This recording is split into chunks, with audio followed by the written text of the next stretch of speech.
बिस्मिल्लाहिर्रहमानिर्रहीम। Dear friends, मैं अब्बास अली चद्दड़, हम वकील आपके सामने हम एक छोटा सा चैनल चला रहे हैं और हमारी कोशिश ये होगी कि आपको वो सारी एम्बिग्युइटी से बाहर निकाला जाए जो कि रैंडमली सोशल मीडिया के ऊपर हॉट टॉपिक्स ऊपर आती हैं और उसके अंदर एक मिसकंसेप्शन भी क्रिएट की जाती है।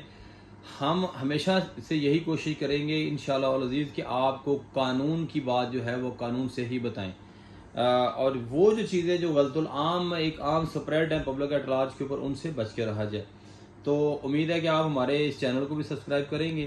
तो आज हमारा टॉपिक जो है वो इस वक्त हॉट केक है इन पाकिस्तान पॉलिटिक्स और पाकिस्तान के अंदर डिस्कस होता है 9 मई के वाक़यात के बाद कि आया जो है वो सिविलियन का मिलिट्री ट्रायल हो सकता है, नहीं हो सकता, और इस हवाले से बहुत सी एक्टिविटीज़ जो हैं वो फेडरल गवर्नमेंट लेवल पे और दूसरे लेवल पे हो रही हैं। तो मैं एज अ लॉयर आपके सामने इसका जिस्ट जो है, जो मैंने अपनी रिसर्च वर्क है मेरा, जो मेरी ज़ाती अल्लाह ताला ने जितनी मुझे दानिश के मुताबिक इल्म दिया है, मैं वो आपके सामने बयान करूँगा। उसके बाद आप खुद इसका फैसला फरमा लीजिएगा कि ट्रायल हो सकता है कि नहीं। अच्छा, आर्मी के सेटअप को समझने के लिए आर्म्ड फोर्सेस, हम अगर एक्चुअल वर्ड पे हम आएंगे तो ये इनफैक्ट हमारी आर्म्ड फोर्सेस के मतलब बात हम करते हैं। और आर्म्ड फोर्सेस जो है वो सिर्फ हमारी जो है वो बड़ी फौज नहीं होती है, उसके अंदर हमारी नेवल की फौज है, उसके हमारी एयर स्पेसेस की जो हमारी फौज है। तो ये सारी आर्म्ड फोर्सेस हैं जो कि पाकिस्तान के अंदर 3 सेक्टर्स के अंदर काम करती हैं। इसको आर्मी कह लें, इसको नेवल साइड कह लें, इसको एयर फोर्स कह लें। अब एयर फोर्स, ये एक स्ट्रक्चर को आपको बुनियादी तौर पर समझे। इस सारे स्ट्रक्चर के ऊपर इनका सुप्रीम कमांडर जो है एज अंडर द कॉन्स्टिट्यूशनल, मैं ये भी आपको उसका रेफरेंस भी दूंगा, कानून आइन के मुताबिक जो आर्म्ड फोर्सेस का जो कमांडिंग ऑफिसर है वो हमारा प्रेसिडेंट ऑफ पाकिस्तान है। ये पहला आपको बात मद्देनजर रखनी चाहिए कि आर्म्ड फोर्सेस जो हैं वो under the authority and control of federal government होंगी, लेकिन इसका जो आर्म्ड फोर्सेस का हेड है वो जो है वो प्रेसिडेंट ऑफ पाकिस्तान होगा। और इसके लिए पर्टिकुलर जो हमारे आर्टिकल्स हैं वो 243 आर्म्ड फोर्सेस का चैप्टर नंबर 2 है। इसके अंदर आपको ये पार्ट नंबर 12 पार्ट है और इसका जो आर्टिकल 243 है ये डिस्कस करता है चैप्टर 2 से आर्म्ड फोर्सेस। ये कमांड ऑफ आर्म्ड फोर्सेस है, the federal government shall have control and command of the armed forces. और उसके बाद वो कहते हैं कि ये जो इसकी अथॉरिटी है ये वेस्ट करती है द प्रेसिडेंट। और अब आ जाते हैं इसका स्ट्रक्चर क्या है।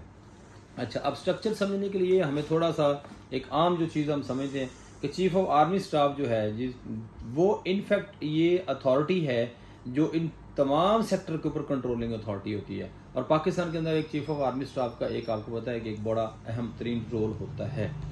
चीफ ऑफ आर्मी स्टाफ को असिस्ट करते हैं जॉइंट चेयरमैन ऑफ इनके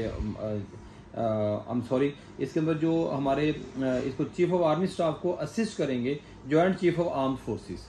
ये जो दूसरा ओहदा है ये बाज़ का हमने देखा है कि चीफ ऑफ आर्मी स्टाफ के साथ ही अटैच हो जाता है और अक्सर औकात ये होता है कि चीफ ऑफ आर्मी स्टाफ जो है वो इस एक पर्टिकुलर मामले के ऊपर जो है वो अथॉरिटी अपने पास एज्यूम रखते हैं।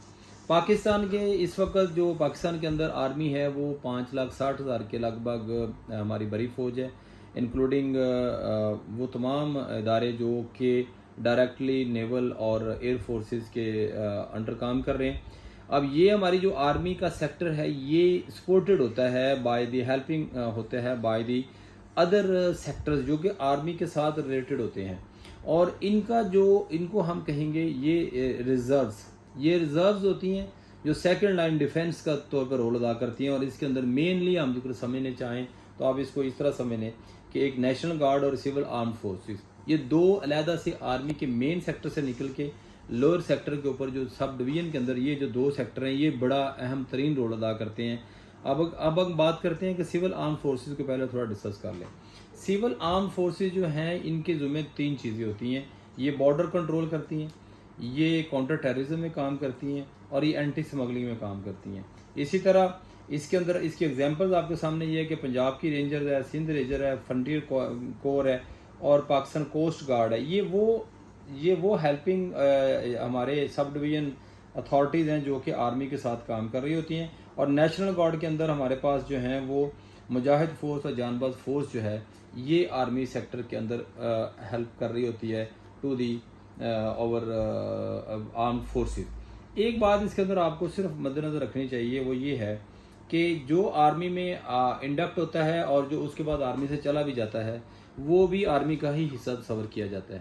تو اس لیے وہ تمام ریٹائر آفیسرز، تمام ریٹائر سولجرز اور تمام وہ لوگ جو کہ آرمی میں سروس دے چکے ہیں وہ سارے جو ہیں وہ آرمی کے ہمارے آرم فورسز کا حصہ تصور کیے جاتے ہیں.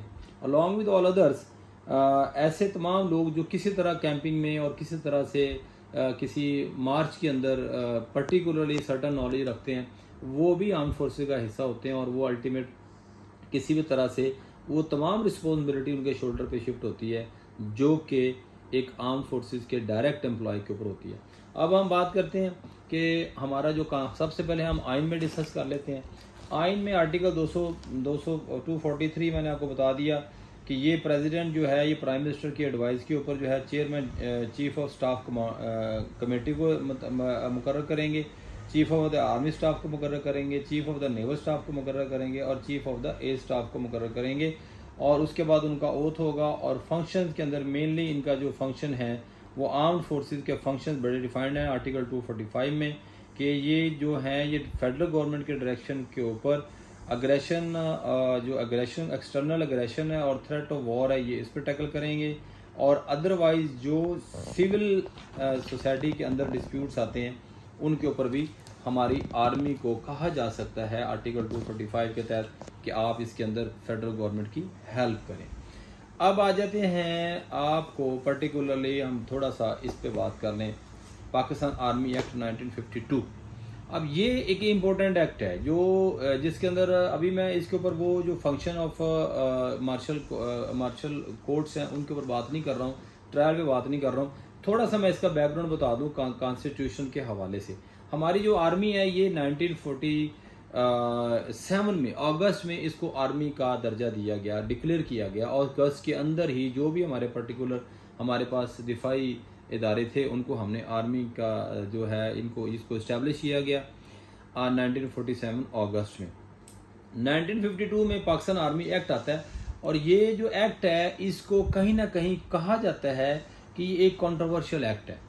اور یہ بعض اوقات اس کا جمہوری حکومتوں نے بھی اس کا فائدہ اٹھایا مختلف سرٹن سچویشنز کے اندر، جیسے کہ ٹیررزم کے دور کے اندر یہ جو ایکٹ ہے اس کا مارشل کورٹس کے ذریعے اس کا فائدہ لیا گیا اور دہشت گردوں کو ڈائریکٹ وہاں پہ ٹرائل کر کے ان کو سزائیں دیں گی. اور آپ نے یہی اکثر سنا ہوگا پچھلے 2-3 سال پہلے کہ جب یہ کہ لگاتار وہ سزائے موت جو تھی وہ چیف آف آرمی سٹاف کی اپروول کے بعد وہ دہشت گردوں کو پھانسی کے تختے پہ چڑھا دیا جا رہا تھا.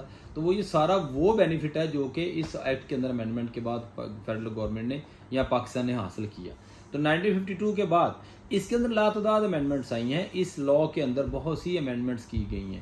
اور اگر میں ڈیٹس آپ کو ذرا سی بتا دوں 1952 میں امینڈمنٹ ہوئی، 53 میں ہوئی، 55 میں ہوئی، پھر گوادر آرڈیننس 1960 میں آیا تو گوادر کا ایریا اس میں شامل کر لیا گیا، پھر ٹرائبل ایریا کا، کیونکہ اس کی اپلیکیشن کے اوپر بھی ڈسپیوٹ رہا، آرمی ایکٹ کی اپلیکیشن پہ ڈسپیوٹ رہا کہ یہ انفیکٹ کہاں کہاں لاگو ہوگی.